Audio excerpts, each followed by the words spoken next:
Hi, thanks for coming back. I'm Becca Hammer. We're going to do Selling in an Economic Downturn, Part 1, Recession 101.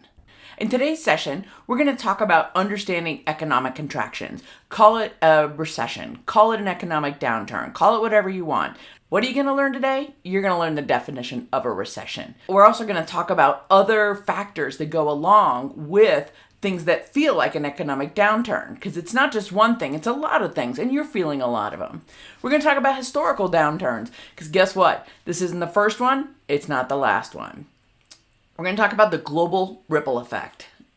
No economy lives in a vacuum anymore.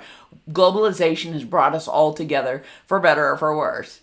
We're also going to talk about actions that are taken during economic downturns that try to help course correct the economy. And then we're also going to talk about how important is all this to you? Why do you care? What's important?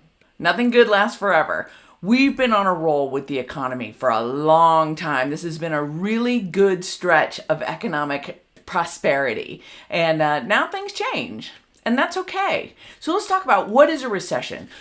I'm not an economist, but if you talk to one, what they would say, the definition is, a recession is a significant, widespread, and prolonged downturn in economic activity.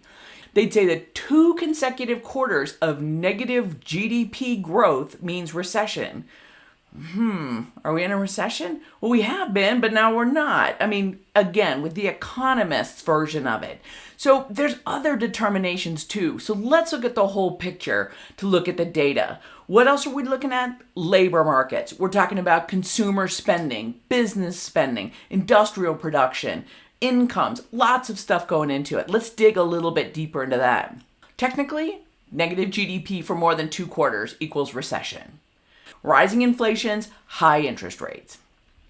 Reduced corporate profits. High unemployment. And again, this is one of those ones where depending on where you're sitting, you're like, oh yeah, there's definitely high unemployment. But you know what? In the United States, we don't actually consider ourselves to have high unemployment rates. So pull yourself back from what's been happening to you and people you know and think bigger picture when it comes to an actual recession. Another sign of recession or economic downturn is reduced consumer and business spending. Again, the reports have been crazy, but that's one thing that people look at to say, are we in a recession or not? Lower production output. So manufacturers lower production so that they don't have as much invested in materials, they don't have inventory sitting around.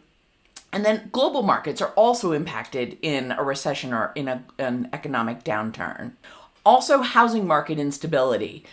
It's definitely happening all over the globe. The housing market is one of those things that economists and others look at when it comes to a recession.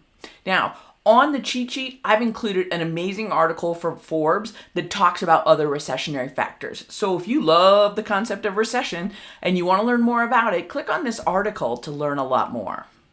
So let me talk about historical perspectives, because again, this is not the first economic downturn, it's not going to be the last. So even in like your memory, Gulf War recession, we had one that lasted for about a year in 1990, the dot-com recession, remember that one? Really shorty, but it was definitely there. The Great Recession, this is what I'm talking about. This one lasted a little over a year, but it took a long time to come up out of it, and a lot of people were impacted. Now, we were technically in a recession during COVID, but just for a couple of months. For this series, I'm going to take COVID and I'm going to put it on a back burner. COVID was unlike anyone had ever seen globally. A global pandemic was not something anybody in this century was accustomed to. So I'm not actually talking about COVID when I'm talking about economic downturn, but I did want to put it in here so that you understand that, yeah, technically we had a recession during COVID. Now here we are in 2023. We're kind of in the maybe recession. They've been talking about this for a while. Maybe last December, they kept saying, well, maybe it's going to be coming the summer of 23. Now it's maybe the fall of 23. Who knows? That's why I'm calling it the maybe recession. So why is this one weird, right? I had mentioned earlier things that are impacted by recessions, and they're kind of predictable. I mean, every recession isn't exactly cut and paste the same thing, but there are a lot of hallmarks that make it really easy to say if we're in a recession.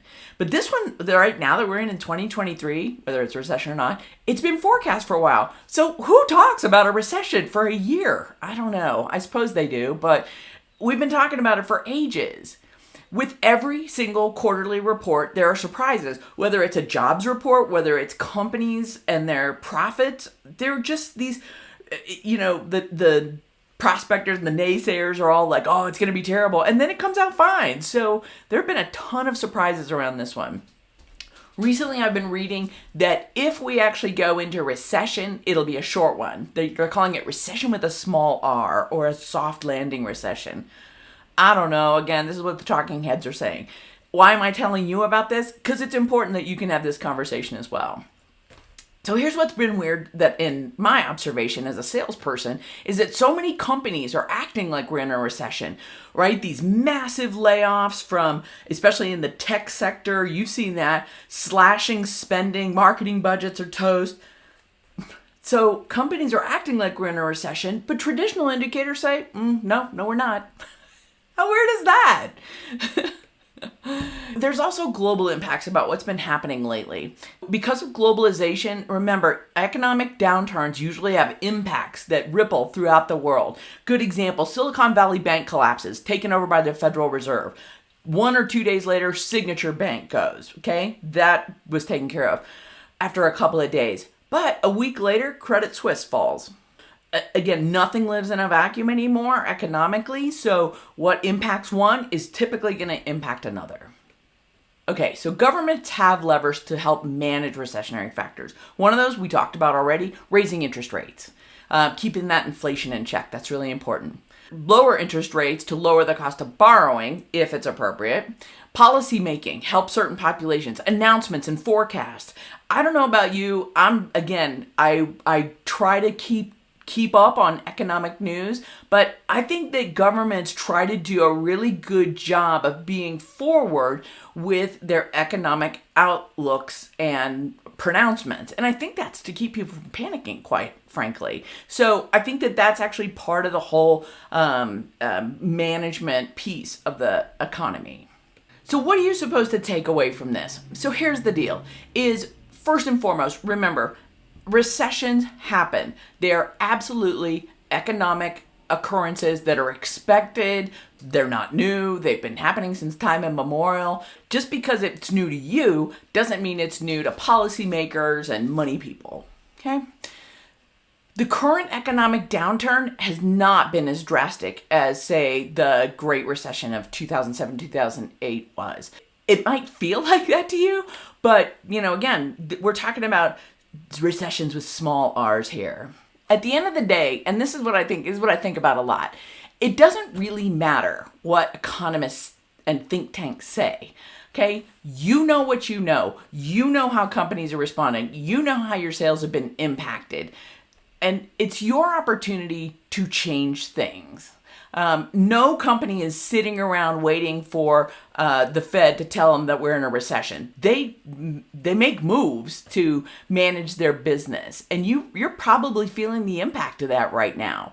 Why am I telling you about this?